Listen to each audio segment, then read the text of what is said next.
আমরা 16টা 25 মিনিটে আগুনের সংবাদ পাই এবং সঙ্গে সঙ্গে আমাদের 6টি ইউনিট অগ্নিকাণ্ডস্থলে এসে আগুন নির্বাপনের কাজ শুরু করে। এখানে একটা জর্দার গোডাউন, এখানে চিপস, চানাচুর, কোল্ড ড্রিঙ্কস এগুলো ছিল আর কি। তো আমাদের 6টা ইউনিট কাজ করছে, আগুন নিয়ন্ত্রণে আছে পুরোপুরি। এই তো 16টা 25 আমরা রওনা দিয়ে এসে এখনও কাজ চলছে। শেষ পর্যায়ে আমাদের ডেম্পিং জব চলছে। এখন ওই যে 16টা 25-এর পরের থেকে হিসাব করলে যা আসে, আমরা ওই কী কারণে আগুন লেগেছে বা ক্ষয়ক্ষতির পরিমাণটা এখনই বলতে পারছি না। আগুন নির্বাপন কাজ শেষ করে আমরা এটা তদন্ত করে জানাতে পারবো আপনাদেরকে। কোনো হতাহত নাই।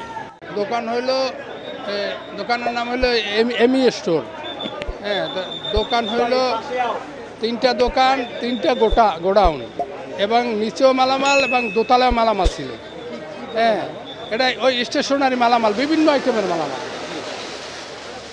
স্টেশনে, যেমন ওই বিস্কুট, চানাচুর, তারপরে আপনার ওই পানি আছে, 7 আপ, পেপসি, জর্দা।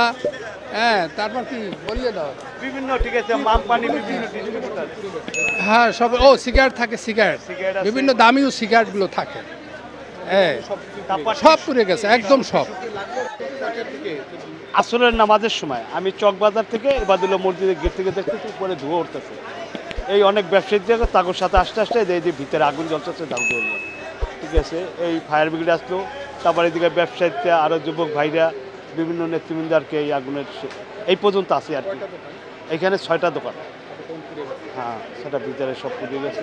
4টে নাগাদ হঠাৎ আমরা এখান থেকে ধোঁয়া দেখতে পাই। এখান থেকে ধোঁয়া প্রথমে বুঝতে পারিনি যে কিসের থেকে ধোঁয়া, তারপর দেখছি আস্তে আস্তে বেড়ে যাচ্ছে। এর ভিতরে ফায়ার সার্ভিসে ফোন দিলাম, তারা এসেছে, আগুন মোটামুটি নিয়ন্ত্রণের ভিতরে আসছে। এখন যা ক্ষয়ক্ষতি, যা জলে আর পুড়ে নষ্ট হয়েছে।